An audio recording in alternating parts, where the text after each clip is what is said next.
샬롬. 3.1절과 함께 하는 예배입니다. 나라와 민족을 위해서 헌신하셨던 우리 신앙의 선배들, 또 그런 분들이 예배 중에 기억되었으면 좋겠다라는 소망 가지고 같이 좀 예배를 이제 드리고자 합니다. 뿌리 깊은 신앙은 넘어지지 않는다. 네 번째 시간이죠. 오늘은 고난받는 민족, 십자가를 지는 교회, 이렇게 말씀을 좀 나누려고 합니다. 고난이 닥쳤습니다. 이상하게 들리겠지만 십자가로 맞서십시오. 주님께서 그런 본을 이제 보이셨습니다. 고난은 누구에게나 있습니다. 그러나 그리스도인들이 사용할 수 있는 무기가 바로 십자가입니다. 우리가 착각하지 말아야 할 것이 있죠. 우리는 고난이 닥치면 그거 십자가다 이렇게 이야기를 해요. 아들이 속속입니다. 십자가 졌다. 고부간에 갈등이 있습니다. 이것이 내 십자가다. 나를 괴롭히는 사람이 있습니다. 이거 십자가다. 문제가 있다. 그럼 십자가라고 이야기합니다. 그런데 착각하지 말아야 할 것은 고난이 십자가는 아닙니다. 다만 십자가로 진 고난이 우리에게 있을 뿐이죠.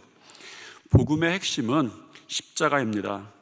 세상을 구원하시려는 하나님의 지극한 사랑이 예수 그리스도의 십자가를 통해서 완성되었습니다. 그래서 복음이 전파되는 곳에서는 여지없이 십자가가 세워졌습니다. 십자가 없이 복음의 역사가 이루어지지 않았다라는 것이죠. 민족이 고난을 당했습니다. 그때에 누군가 십자가로 고난에 맞섰던 일이 있습니다. 그것이 3.1운동입니다. 사실 3.1운동은 교회 때문에 가능했던 거예요. 3.1운동은 지역적인 운동이 아니라 온 나라가 동시에 일어났던 일입니다. 그런데 그 당시에는 전화가 잘 안 됐었어요. 전화가 없었다고 말하는 것이 옳습니다. 그런데 어떻게 동시에 일어났을까요? 그 당시에 의사소통을 한반도가 동시에 할 수 있는 방법이 없었어요. 그런데 딱 하나가 있습니다. 그것이 교회였습니다. 그 당시에 기독교는 한 20만 됐고 우리나라 인구가 2천만이 되었는데 20만의 그리스도인들, 교회가 당시 전국을 잇는 혈관이었다, 핏줄이었다, 이렇게 표현합니다. 종교교회는 그 시대의 고난의 현장에 있었어요. 십자가에 옵션이 하나 있습니다. 피할 수도 있다는 것이죠. 사단도 그것을 너무나도 잘 압니다. 예수님이 십자가에 달리셨을 때에 사람들의 입을 통하여서 조롱하면서 유혹하죠. 십자가에서 내려와서 너를 구원하라, 이렇게 유혹합니다. 종교교회도 마찬가지였죠. 피할 수도 있었습니다. 그런데 종교교회는 민족의 고난을 지기로 합니다. 그랬던 이야기들이 너무 많습니다. 이야기가 많아서 다 소개할 수는 없습니다. 윤치호 선생의 이야기, 한서 남궁옥 선생의 이야기, 오하영 목사의 이야기, 그 뒤로도 참 이야기가 참 많습니다. 1919년 3.1운동 때 민족대표 33인 중에 1인이었던 오하영 목사님은 그 당시에 종교교회 담임 목사님이셨어요. 우리 영상 중에 오하영 목사님 나오셨는데 감옥에 있는 모습이 좀 영상으로 소개됐는데 영상 보면서 제가 그런 생각했습니다. 감옥에 계신 모습이 참 잘 어울린다. 얼굴이 우락부락 하셨어요. 일본 사람들도 좀 무서워했겠다, 이런 생각이 좀 들었습니다. 그런데 오하영 목사님은 한학의 조예가 깊으셨던 목사님이셨다고 해요. 또 성령이 충만한 목사님이셨다고 합니다. 당시에 발간된 그리스도 회보라는 것에 보면 이런 기사가 나옵니다. 오하영 씨가 부흥회를 인도하였는데 며칠 동안에 충만한 은혜를 다 각각 받았다더라. 사실은 요즘 같으면 이런 기사는 쓸 수 없죠. 뭐뭐 했다더라, 객관적인 정보만 전해야 되는데 그 당시는 이 그리스도 회보에 이런 게 실린 거예요. 이게 1913년 4월에 고성지방의 상영회 때 이야기입니다. 아직 저희 교회 담임 목사님으로 오시지 않았어요. 그런데 고성지방에 가서 사경에 부흥을 하는데 사람들이 다 각각 은혜를 받았다더라, 이런 얘기가 들린 거예요. 기독교계의 만세운동을 지휘하시다가 체포되어서 옥고를 치르시게 됩니다.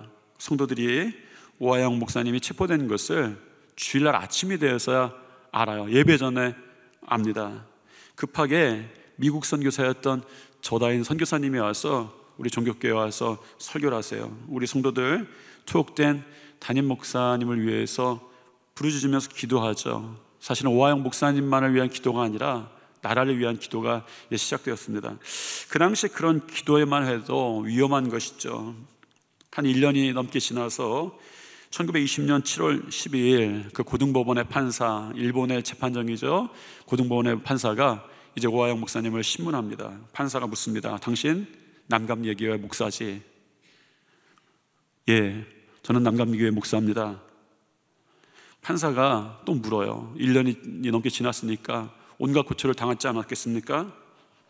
당신 독립운동에 참여한 것을 후회하지 않는가 묻습니다. 오하영 목사님 대답하죠. 후회하지 않습니다. 조선은 조선의 사람이 될 것입니다. 그는 민족의 고난과 함께 합니다. 그 당시 배화학교 여학생들, 배화학교와 저희 교회의 연관성 때문에 저희 교회 청년들이 많았습니다. 배화학교 김경화, 이수희 1년이 지난 다음 1920년 3월 1일 날 이 만세운동을 또 주도를 합니다. 다 서대문 형무소에 연행되어서 옥고를 치러요. 그 당시 청년들 24명이 다 감옥에 갇힙니다. 그 오하영 목사님 사모님 잡혀가요. 감옥에 갇힙니다. 민족이 순환당한 역사적 현실을 다 십자가로 지죠.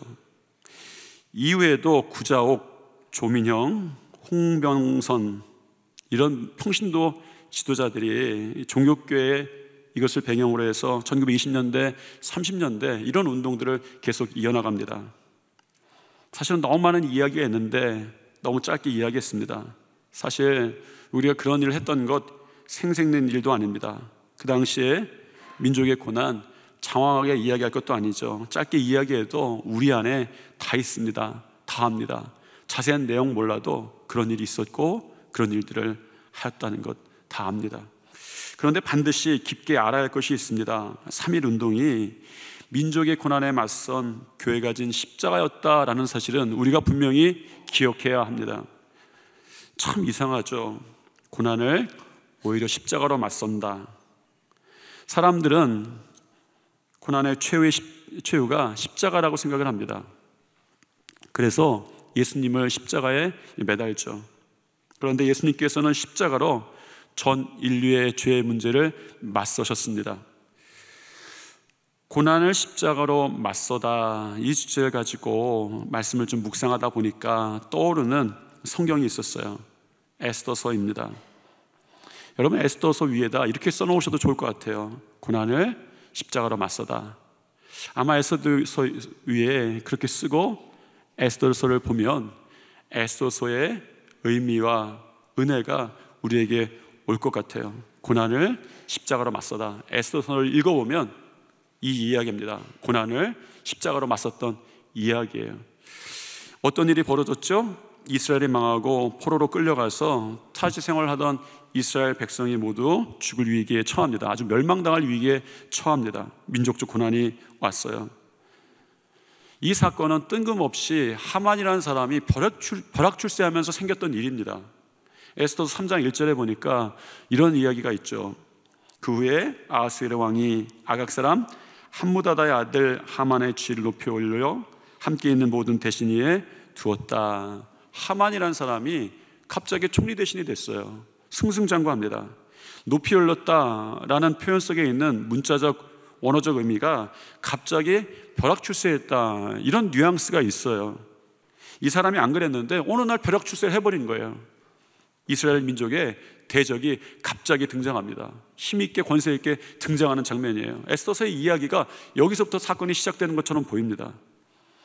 그런데 하만이 이스라엘의 대적으로 등장한 것은 사실은 전혀 이상한 것이 아니었습니다.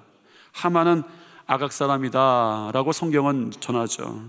아각 사람이라고 하는 것이 특별한 의미가 있습니다. 출애굽할 때 처음부터 이스라엘을 대적했던 있었던 아말렉 족속의 후손이다라는 뜻입니다. 그러니까 아말렉이라고 하는 것은 하나님의 백성에게 대적하는 악한 세력으로 항상 등장할 준비를 합니다. 한 가지 더, 함무다다의 아들이라고 하는 것은 그 중에서도 왕족 혈통이다라는 거였어요. 그러니까 아말렉을 대표할 만한 사람이 하만이다라고 소개를 하는 겁니다. 하만이 총리 대신이 되면서 이 왕이 명령을 내렸습니다. 2절에 보니까, 3장 2절에 보니까 대궐문에 있는 왕의 모든 신하들이 다 왕의 명령대로 하만에게 꿇어 절하되, 왕이 어느 날 명령을 내린 거예요. 하만에게는 다 꿇어 절해라, 엎드려라 이야기하는 것입니다. 하만은 옆을 비교하는 사람이었어요. 그것 때문에 기뻐하기도 하고 증오하기도 합니다. 홀로 높아졌어요. 주위의 사람들이 다 엎드려집니다. 너무 좋죠. 그런데 한 사람 주변을 돌아보니까 모르드게라고 하는 사람만 자기에게 엎드리지 않고 그냥 서 있는 거예요. 모르드게가 하나님만 경외하는 사람이었기 때문입니다. 하만의 감정이 폭발합니다. 증오가 얼마나 컸는지 모르드게만 죽여야겠다라는 생각이 부족하여서 성경에는 유대인들 다 죽이고자 하였다라고 전하고 있습니다. 옆에 아무도 없어야 되는데 모르드게가 옆에 서 있는 거예요. 여러분들도 반드시 조심하셔야 되는 것이 있습니다. 옆을 보는 사람은 언젠가 하만의 파괴적 감정을 만날 수 있습니다. 왜 그렇습니까? 마귀는 옆을 보게 합니다. 하나님은 위를 보게 합니다. 옆을 보는 것을 질투라고 말합니다. 위를 보는 것을 신앙이라고 말하고 믿음이라고 말합니다. 세계대회를 하죠. 올림픽도 있고 아시안게임도 있습니다. 1등도 하지만 2등도 있고 3등도 있습니다. 기뻐하는 2등이 있고 언짢아하는 2등이 있는 거예요. 기뻐하는 2등은 세계에서 2등이 되었다는 사실이 기쁩니다. 언짢아하는 2등은 1등을 봅니다. 세상에서 두 번째라고 하는 것이 대단한데도 기쁘지 않습니다. 옆을 보면 기쁨이 파괴됩니다. 질투는 모든 것을 파괴되는 거예요. 신앙은 위를 바라보는 것은 모든 것을 살립니다.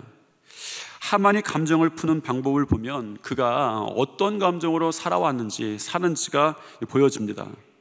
하만은 왕에게 기랩니다. 왕에게 정성을 쏟습니다. 그의 관점, 사는 관점이 무엇입니까? 왕의 권세를 얻는 길이 그에게는 가장 빠른 길이고 가장 좋은 길인 거예요. 3장 9절에 보면 1만 달란트의 은을 왕에게 뇌물로 바칩니다. 급행료였어요. 약 340톤의 은이었습니다. 이것을 왕에게 바치면서 왕의 명령과 법률을 따르지 않는 한 민족이 있는데 그 민족이 무익하니 다 죽이는 것이 좋습니다. 왕에게 이야기를 합니다. 결국 하만의 뜻대로 이스라엘 민족을 모두 죽일 날을 받게 됩니다. 왕의 조서에 명령하죠. 일이 이루어진 거예요. 이렇게 그에게 기쁨이 찾아왔습니다. 사실은 무너질 기쁨이죠. 하만의 증오의 씨앗이 되었던 모르드게에게도 그가 파괴될 만한 감정이 찾아와요. 하만에게만 찾아왔던 것이 아닙니다. 모르드게에게도 찾아오죠. 어떤 것이었습니까? 슬픔과 염려였습니다. 염려는 우리의 뼈를 마르게 합니다. 잠을 못 자게 하죠. 4장 2절에 보니까 이런 이야기가 있습니다. 대궐문 앞까지 이르렀으니 굵은 베옷을 입은 자는 대궐문에 들어가지 못함이라. 모르드게가 한 일이 있었어요. 베옷을 입었습니다. 베옷을 입었다는 것을 보면 그가 얼마나 큰 슬픔에 빠져 있는지 볼 수 있어요. 그런데 여기서는 이 성경이 전하는 것은 그가 어떤 슬픔에 빠졌다라는 이야기를 하고 싶은 것이 아닙니다. 그 대신 다른 한마디를 합니다. 굵은 베옷을 입은 자는 대궐문에 들어가지 못함이라. 베옷을 입은 자는 대궐에 들어가지 못하게 하는 것이 바사 페르시아의 법이었습니다. 여러분, 모르드게가 베옷을 입고 이 대궐 문 앞에 온 것은 대궐 문에 들어가기 위함이 아니었다. 법이 그렇습니다. 여러분, 하만은 왕을 통해 문제를 해결했습니다. 이게 하만의 관점이에요. 모르드게에게는 해결의 실마리가 왕에게 있지 않다라고 하는 것이 그가 베옷을 입고 대궐 앞에 섰다라는 이야기입니다. 여러분, 하나님께 기대입니다. 모르드게가 기도하죠. 위를 바라봅니다. 모르드게가 슬픔과 염려라는 감정을 푸는 방법이었습니다. 그가 하나님 앞에 그 염려와 슬픔을 가지고 서게 됩니다. 그리고 에스더에게 우리 민족에게 고난이 있다라는 것을 알립니다. 그러면 에스더는 어떤 관점으로 살고 있었을까요? 에스더가 4장 11절에 이렇게 이야기합니다. 같이 한번 읽겠습니다. 왕의 신하들과 왕의 각 지방 백성이 다 알거니와 남녀를 막론하고 부름을 받지 아니하고 안뜰에 들어가서 왕에게 나가면 오직 죽이는 법이요 왕이 그 자에게 금규를 내밀어야 살 것이라. 이제 내가 부름을 입어 왕에게 나가지 못한 지가 이미 30일이라 하라 하니라. 여러분, 이게 무슨 관점입니까? 하만의 관점과 똑같아요. 왜냐하면 세상에 사는 사람은 똑같게 되어 있습니다. 우리도 역시 세상에 살고 있기 때문이죠. 그래서 왕이 기준이고 왕이 관점입니다. 세상에서 가장 강한 힘이 관점이고 법칙이 관점이 되는 거죠. 에스더의 결론이 무엇이었습니까? 그래서 할 수 없음이었습니다. 우리가 할 수 없음이라는 결론을 살면서 내리는 것이 위를 보았기 때문입니까? 주변을 돌아보았기 때문입니까? 주변을 돌아보았고 옆을 보았기 때문이죠. 그리스도인은 옆을 보면 능력이 안 생깁니다. 능력이 없습니다. 다시 모르드게가 에스더에게 말합니다. 에스더 4장 14절 말씀 읽겠습니다. 이때 내가 만일 잠잠하여 말이 없으면 유다인이 다른 데로 말미암아 노임과 구원을 얻으려니와 너와 내 아버지의 집은 멸망하리라. 내가 왕의 자리를 얻은 것이 이때를 위함이 아닌지 누가 알겠느냐. 모르드게가 요청하는 거예요. 관점을 한번 바꾸라고 이야기합니다. 왕이 어떻게 생각할지가 아닙니다. 왕의 계획이, 왕의 대함이 어떤지 이것이 중요한가 아니죠. 내가 왕후의 자리를 얻은 것이 이때를 위함이 아닌지 누가 알겠느냐. 위를 보라고 요청하는 거예요. 하나님의 계획 속에 있다는 것을 믿으라고 합니다. 이때를 위함이 아닌지 보라라고 부탁합니다.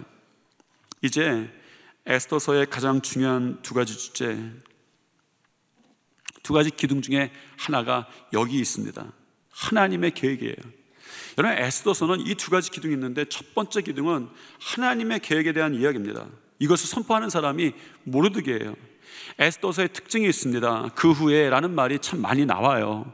다른 성경에 비해서 2장을 시작하면서도 그 후에 라고 시작하면 이야기를 시작하고 3장을 시작할 때도 그 후에 라고 그렇게 이야기를 시작합니다. 그러면 궁금한 게 있어요. 그 전에 어떤 일이 있었는가? 두 가지 일이었습니다. 하나는 에스더가 왕후가 된 것이었고, 다른 하나는 모르드게가 왕의 암살 음모를 알고 고하고 막고 그 일이 왕의 기록에 기록된 것이었습니다. 그런데 그 전에 있었던 그 일들의 특징이 있습니다. 그 일들이 그 후에와 아무 상관이 없어 보입니다. 이제 일어나는 일들과 어떤 연관이 있는지 사람들은 아무도 모릅니다. 잊혀집니다. 그것 때문에 모르드게가 성공한 것도 아니에요. 잊혀져 버립니다. 사라져 버립니다. 왕후가 된 것이 그대로 끝나버리는 것처럼 보입니다. 연결이 잘 내용이 안 됩니다. 결론에 이르기까지 하만과 에스더가 왕비가 된 것, 그리고 모르드게가 왕을 구한 것, 연관성이 없습니다. 연관성이 있다고 생각한 사람은 아무도 없죠. 왕도 그렇고 하만도 그렇습니다. 하만이 만약에 그렇지 않았더라면 그 연관성을 끊어놓고 막아놓고 그 일을 시작했겠죠. 이 일 때문에 내 일이 방해될 수도 있다 라고 하는 연관성이 있었다면 그 일을 아주 철저하게 끊어놓을 하만의 계략이 먼저 등장했어야만 합니다. 우리가 분명한 것이 하나 있죠. 하나님이 일을 시작하실 때는 아무도 모른다는 거예요. 우리는 알지 못합니다. 그런데 결론을 보면 연결이 되는 거예요. 그때 되면 무릎을 탁 치고 나서 우리가 고백이 나오죠. 하나님의 계획이 정말 빈틈이 없으시구나. 이런 고백이 무릎을 탁 치면서 나오는 거예요. 이 말을 에스더서에서 처음 고백한 사람이 모르드게였습니다. 내가 왕후의 자리를 얻는 것이 이때를 위함이 아닌지 누가 알겠느냐. 하나님의 계획, 뜻이라고 이야기를 합니다. 에스더서에 다른 하나의 기둥이 있습니다. 에스더가 결단합니다. 옆을 보았습니다. 하만이 있죠. 왕도 있습니다. 법도 있습니다. 모르드게의 말을 따라 이제 하나님을 보기로 결단합니다. 위를 보기로 결단을 한 것이죠. 그리고 결단한 것이 있습니다. 에스더가 이렇게 요청하죠. 16절 말씀 같이 한번 읽겠습니다. 당신은 가서 수산에 있는 유다인을 다 모으고 나를 위하여 금식하되 밤낮 3일을 먹지도 말고 마시지도 마소서. 나도 나의 시녀와 더불어 이렇게 금식한 후에 규례를 어기고 왕에게 나아가리니 죽으면 죽으리다 하니라. 민족의 고난을 에스더가 제가 십자가로 맞서겠습니다, 결단을 합니다. 그러니까 우리에게 그런 질문이 생기는 거예요. 십자가로 맞서면 무엇이 달라지는가? 우리는 십자가를 능력이라고 말합니다. 그런데 엄밀하게 따지면 우리가 바라보는 십자가는 가고 싶은 길은 아닌 거예요. 힘든 길입니다. 더 빠른 길이 있는데 이 힘든 길로 우리가 돌아서 가야 되나, 이런 생각이 듭니다. 사이클로이드 곡선의 법칙이란 법칙이 있습니다. 얼핏 보면 직선이 가장 빠른 길이다, 우리는 생각합니다. 그런데 실제는 그렇지 않다는 거예요. 완만한 곡선이 있습니다. 독수리가 먹이를 잡기 위해서 직선으로 내려오지 않는다고 합니다. 곡선으로 내려온다고 합니다. 돌아가지만 더 빠르다는 거예요. 가속도가 붙기 때문입니다. 그것이 사이클로이드 곡선입니다. 하만의 길은 직선입니다. 최단거리입니다. 계획이 가장 빨리 성공하는 것처럼 그렇게 보입니다. 에스더의 길은 돌아가는 길이죠. 어쩌면 안 되는 길처럼 보입니다. 에스더 고난의 가장 빠른 길이 아니라 십자가로 맞섭니다. 십자가는 보기에는 힘이 없습니다. 그런데 에스더가 십자가를 지죠. 늦는 것 같습니다. 아니죠. 가속도가 붙습니다. 이것이 십자가의 능력입니다. 에스더서 5장부터 일어난 일을 보십시오. 하만까지는 하만이 승승장구합니다. 그러나 5장부터는 우리의 눈에 보이지 않았던 하나님의 계획이 우리 눈에 이제 보이기 시작하는 거예요. 무섭게 이야기가 진행됩니다. 읽어보면 하만이 승리하고 있었던 것이 아니라, 4장까지도 하만이 승리하고 있었던 것이 아니라 처음부터 에스더와 모르드게가 이길 수밖에 없는 설정을 하나님께서 하고 계셨던 거예요. 그 전에 하고 계셨습니다. 사람들은 아무도 몰랐어요.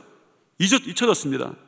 그리고 나서 에스더에서의 결론까지 읽어난 다음에 우리가 그렇게 고백할 수밖에 없습니다. 하나님의 계획이 빈틈이 없으시구나 라는 것이죠. 그리고 나서 그 계획 가운데 확인하는 것이 있어요. 죽으면 죽으리이다. 십자가가 하나님의 계획의 핵심이었다라는 것이죠. 여러분, 에스더가 망합니까? 하만이 망합니까? 하만이 망하죠. 그런데 하만만 망하지 않습니다. 아말렉이 역사에서 사라지는 것이 에스더서입니다. 완전히 뿌리째 뽑아지는 것이 이때예요. 아말렉이 사라집니다. 위협하는 아말렉 자체가 사라집니다. 이것이 십자가의 능력입니다.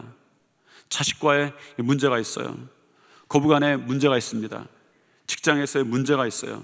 우리를 고난으로 밀어넣는 문제들이 참 많습니다. 그런 고난들을 주님이 지셨던 십자가로 맞서십시오. 뿌리째 뽑아질 줄 믿습니다. 이런 일제강점기가 있었습니다. 나라가 쉴 새 없이 발전해도 모자란데 수십 년 동안 억제되고 억눌렸고 늦었습니다. 세계 열강의 발전하는 속도도 따라가지 못하고 가난하게 살 수밖에 없었어요. 보면 직선으로 가는 역사가 아니었습니다. 돌아가는 역사였습니다. 그런데 그때 그 길을 십자가로 맞선 사람들이 있었던 것이죠. 어쩌면 가장 예수님과 가까웠던 시대가 3.1운동 시대였던 것 같습니다. 가장 예수님의 성품과 가까웠던 시대가 이 시대다, 이런 생각이 듭니다. 고난을 십자가로 맞선 시대였기 때문이죠. 그러면 우리나라 교회들 죽었습니까? 살았습니다. 살았을 뿐만 아니라 엄청난 가속도가 붙은 거예요. 세계에서 유례없을 정도로 이 한국과 교회들이 우리나라에 엄청나게 부흥을 했습니다. 사순절 우리가 십자가를 바라보고 갑니다. 그 십자가가 능력이 될 줄 믿습니다. 우리 다 같이 한번 우리 주위 분들과 이렇게 인사하겠습니다. 고난을 십자가로 맞섭시다.